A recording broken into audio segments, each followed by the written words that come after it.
What is going on, everybody? Welcome back to another week of NFL picks. We're officially here, week 8, pretty much the midway point of the season. As we approach there, week 8, week 9 is the midway point of the NFL season. Trade deadline is exactly in a week. Um, and at this point, you pretty much have a good idea of who's going to be buyers, who's going to be sellers, but more so for the teams that you can definitely see there in the race, who's the teams that are pretty much out of it. I'll say this, another tough week of games to pick. I think there could definitely be some upsets on the horizon here. But without further ado, let's just get right into it. Last week, 8-5, pretty all right, but definitely could have done better. Overall record 66-40. Not the worst, but as I said, it could definitely be better. I think it was week 3, week 4 that really screwed me up. Block of the week 5-2, the Bills lost, so that actually hits that lock of the week record. An upset of the week. I did pick the Bears as an upset. Because it just felt like everyone was picking the Raiders. I ended up picking the Bears. Ended up being very right. They blew them out. So 3-4 now in that category.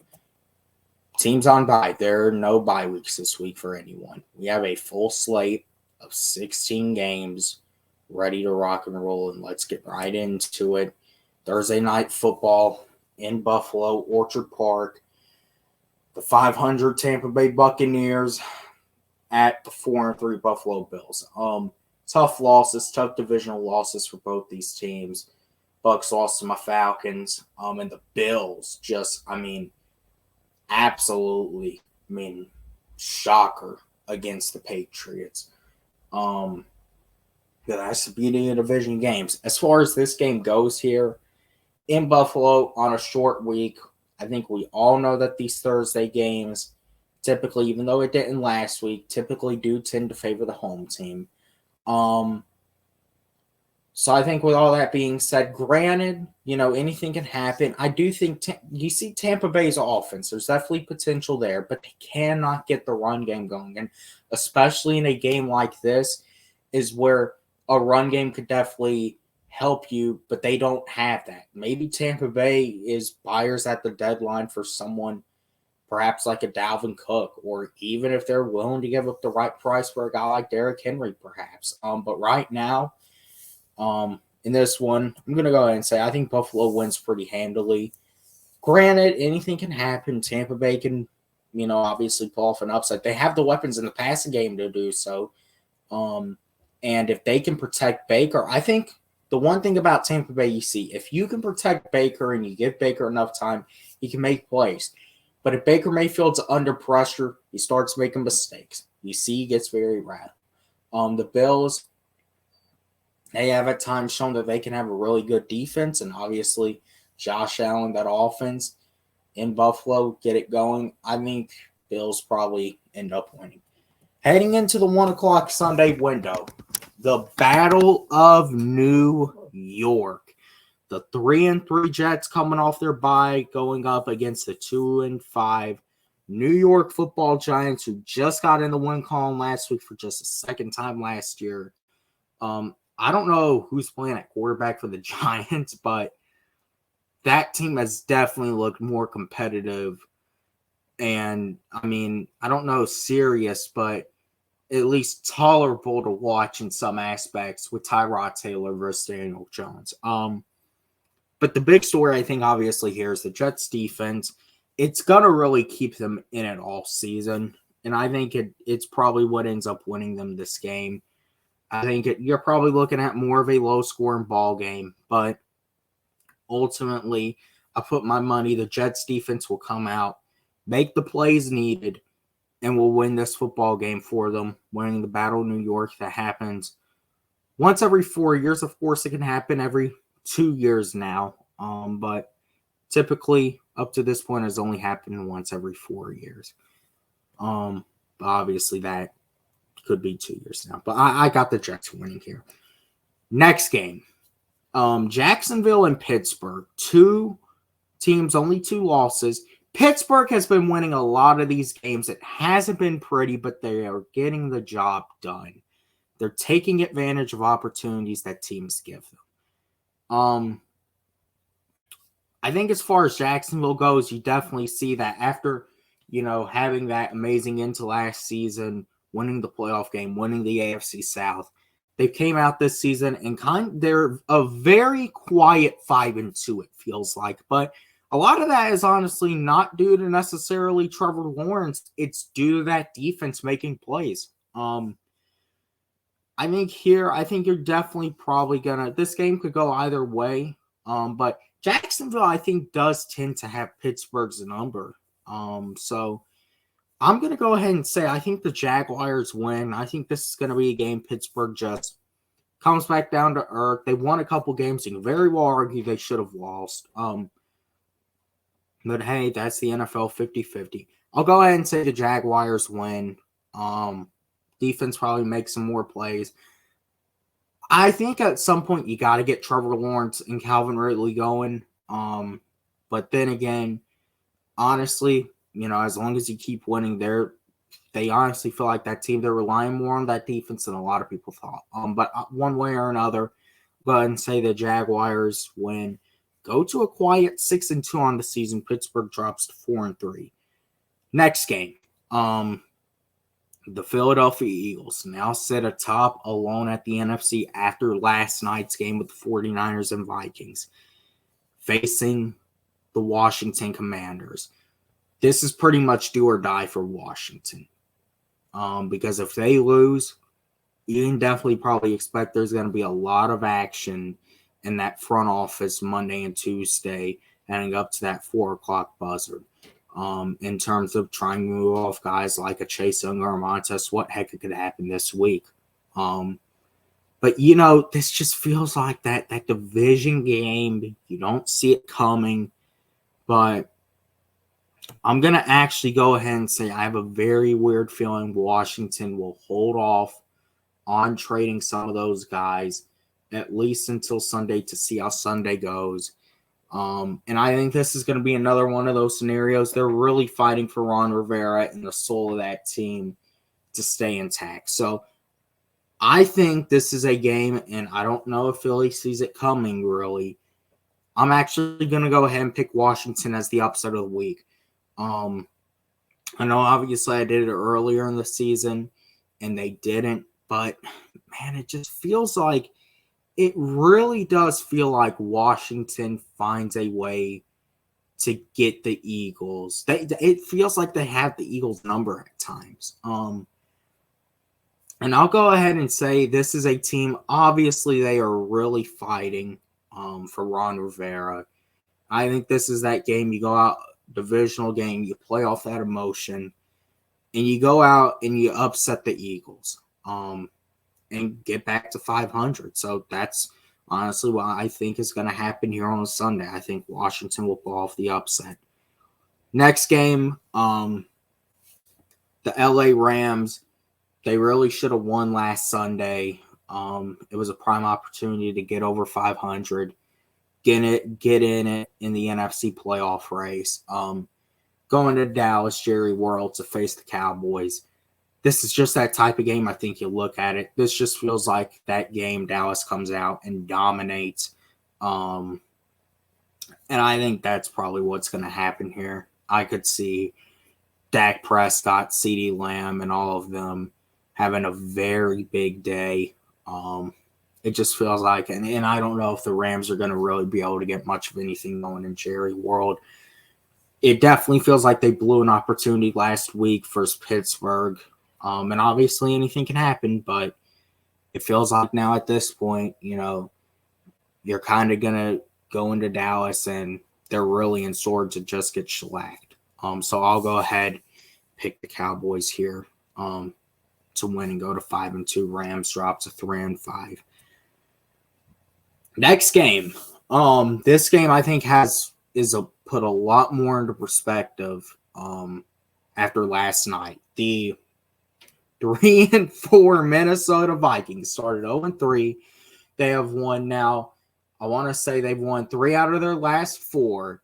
They beat the 49ers last night with an opportunity to go to 500 going to Lambeau Field this Sunday versus the Green Bay Packers.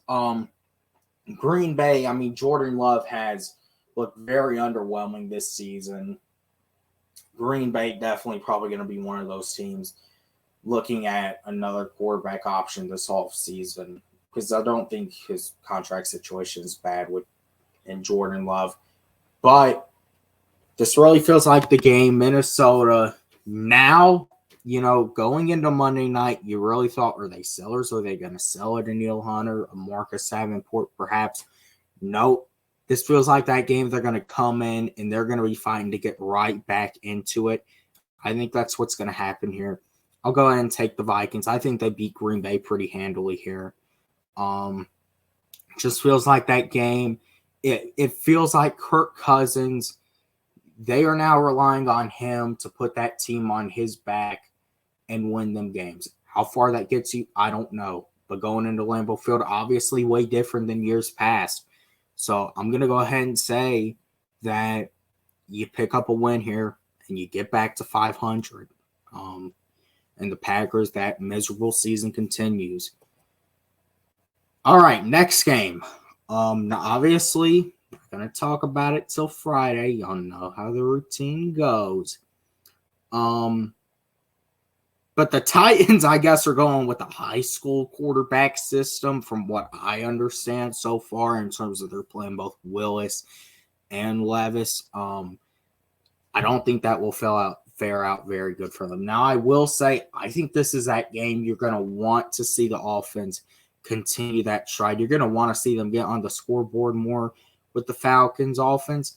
I don't think that's happening here. I think another nasty defensive ball game, I'll talk about it more Friday, could be one that if we come out, Arthur Smith called a pretty good game on Sunday. And another thing, too, to keep in mind, not a lot of people are talking about it. This is his old stomping grounds.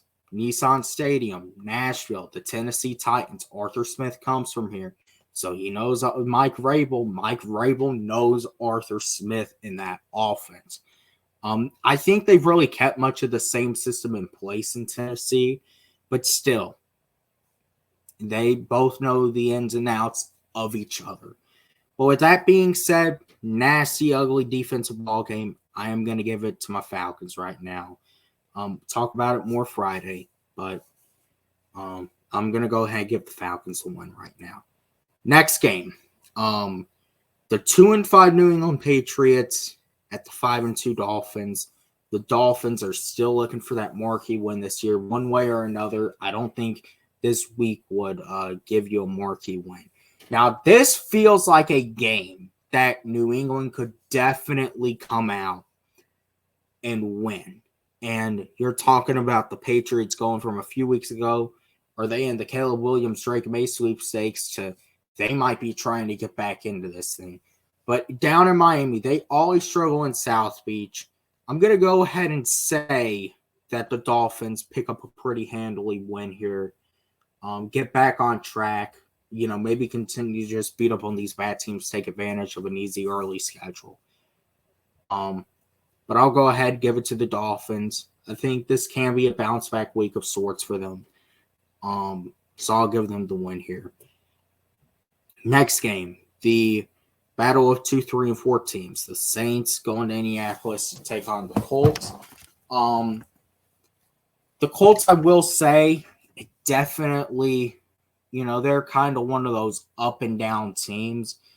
Going really through growing pains with that first year of Shane Steichen at the helm as head coach. Obviously, Anthony Richardson being out the season, it is a big hit, but Gardner Minshew has not been all that bad. The Saints, Derek Carr, I mean, man, you're paying $150 million for Desmond Ridder production. And that's fucking embarrassing.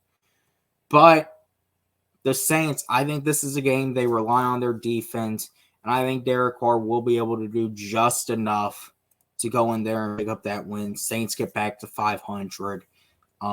As really just they take advantage of a team continuing to go through growing pains. And they'll pick up a win here.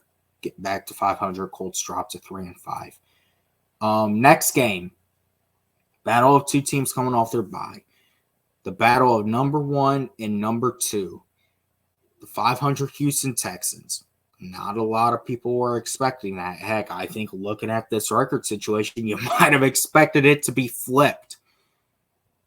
At the winless Carolina Panthers. Carolina has changed play calling duties over to Thomas Brown from Frank Reich. And obviously this is a big game for them because this is Bryce Young and company going up against what they could have had in CJ Stroud and the Texans, who have exceeded everyone's expectations this year. Now, I will say this feels like a game that could obviously go either way. Houston could definitely come in here and get that win. But also, you get the feeling Carolina has made the changes over the bye week necessary, and they're going to really come out playing with a chip on their shoulder. So I'm going to go ahead, and I think the Panthers, the last winless team in the NFL, the last set of Owens, get their first win here. I think they're definitely going to want to have Bryce Young show out versus CJ Stroud and company, and they get their first win of the year. Texans go to 3-4. It just feels like that game. I could definitely see it being high scoring, but I just think the Panthers win here in their first win of the year. Heading into the 4 o'clock window, battle of 2 4-2 teams, the Browns and Seahawks. Not the most appealing matchup, but a matchup of two good teams nonetheless. Seattle, they're really winning at times. It's not, the easiest watch, but obviously they have those weapons on offense, but they're winning with their run game, and they're winning with a very good defense. I don't know if we're talking Legion of Boom level yet, but they're winning with a good defense. Cleveland, last week was, just a game of everything, but it came down to one man, Myles Garrett. We all know he is a difference maker. But this is in Seattle, 4:05 game. The Browns do not have confidence in Deshaun Watson. I think we all have to face that.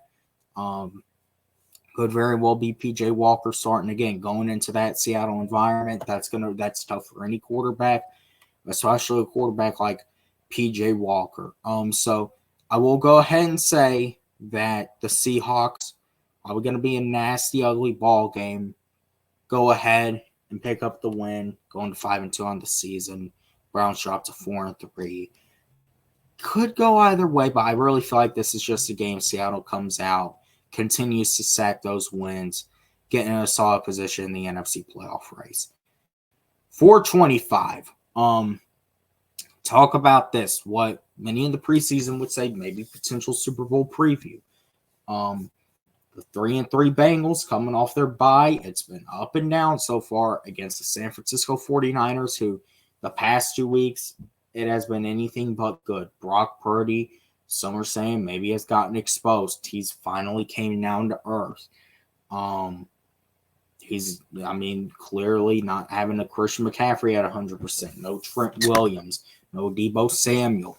It's clearly hurting him. It hurt anybody. Cincinnati, they're finally looking to get that offense going here. And if you can win this game after that against one of the toughest defenses in the NFL, if you can come out, have a big day on offense and win this game, that's going to be huge for Cincinnati. But at home in Levi, I'm going to go ahead and say the 49ers are going to bounce back and get the win. I think this is going to be a great game of the week. Obviously, the Bengals, they do have a good chance to win this game because this really does feel like, I don't think the record tells the story for Cincinnati. If they're a team that can get it going, they're obviously still a really good team, especially on offense. But it just feels like to me, in the Bay Area, in Levi, it feels like Purdy's going to get back on track. He's obviously, I think, more comfortable at home. So I'll go ahead, give this one to the Niners here. And what I do think should be a pretty damn good game. Next game, Chiefs and Broncos. Could be another potential upset alert game, but I'm not really going to buy into that. I think that Denver. They got a win last week, but I mean, it was against a team pretty much on their level. It's been very underwhelming to watch at times this season. Chiefs, obviously, are the Chiefs. So I'll go ahead and say I do think it can be a close game, division battle, but I'll go ahead and just say Chiefs get the win here, go to 7-1, best record in the NFL after 8 weeks. Broncos 2-6, really no direction on the season other than just begin a fire sale the day after this game. And the Baltimore Ravens, Arizona Cardinals. Kyler Murray could be back in a few weeks for Arizona, which I do think is big news. This could be a game that you see Arizona come out, be competitive in, but it also feels like the Ravens definitely are, after a few years of really just up and down, trying to put themselves back in that tier of a Kansas City, because in the AFC, it really feels wide open this year. The Chiefs feel like they can be taken down. The Chiefs have been taken down before. It feels like they can be taken down this year, but that team has to come along that can do it. And Baltimore might be one of those teams. And I think you got to take care of business here versus Arizona. Arizona at home could give you a tough battle, but ultimately in the end, I'll go ahead and say you pull it out here.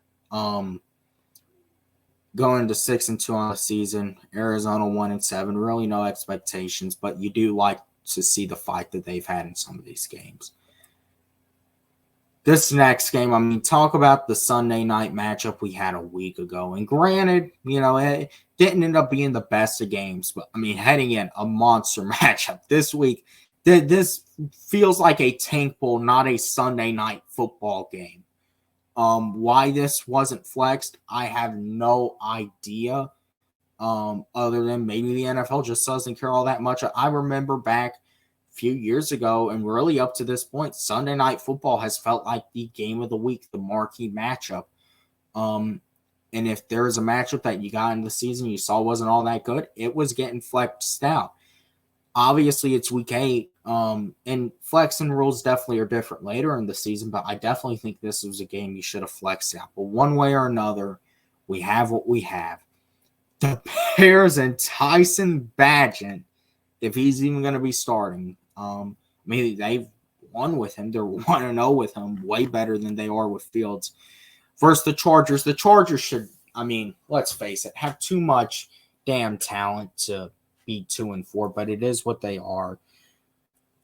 But Sunday night in LA, I mean, the Chargers are going to win, even though, I mean, who knows? This could be a big game for Tyson Bagent, and he comes out on the primetime stage, and I mean, that definitely, I think, puts the nail almost in Brandon Staley's coffin. I mean, they probably start writing up his walking papers if he loses this game. But I do think this is a game Chargers end up coming out and winning. Monday night, not the most exciting matchup either, but definitely going to be interesting to see how the Lions bounce back against the Raiders in Detroit. The Lions in prime time, with all the expectations coming in, and really last week, they were kind of due to have that type of performance, in my opinion. A letdown performance, bring them back down to earth, because they are still a team that is learning, with this newfound, winning nature that they seemingly have developed in the Motor City. But Raiders coming into town, I said this, the Raiders really just feel like an underwhelming team outside of Devontae Adams and Josh Jacobs. Quarterback play is really the definition of mid. There's really nothing else outside of that. This feels like in Detroit in prime time, they have acted like they have been there before. Beat Kansas City on opening night, beat the Packers in Lambeau Field. First home primetime game of the year. I think you're coming out versus the Raiders. I think you'll probably dominate them. So give me the Lions big. I'll go ahead and even say this is going to be my lock of the week. So I think the Lions bounce back here, go to 6-2 on the season. Staying right at the top of the NFC. Raiders going to 3-5, going down the path that they're going down.